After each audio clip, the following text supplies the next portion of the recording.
Bölmə 3, dinləmə mətni 2. Mənim sevimli qəhrəmanım atamdır. O nağıllardakı qəhrəmanlar kimi fövqəltəbii, sehirli gücə malik deyil.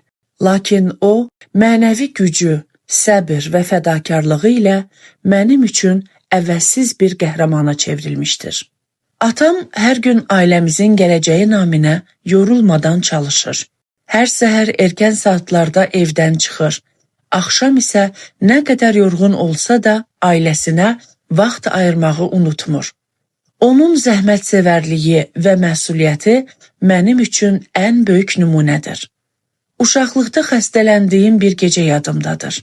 Atam bütün gecəni başımın üstündə keşik çəkmişdi. Onun qayğıkeş baxışları və sakit, təsəlli verici səsi mənə güc vermişdi.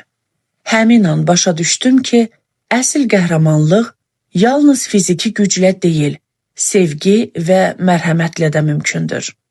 Atam mənə dürüstlük, xeyirxahlıq, mərdlik kimi keyfiyyətlərə dəyər verməyi öyrədib. O mənim hər səhvimi anlayışla qarşılayır, düz yol göstərir və hər zaman mənə dəstək olur.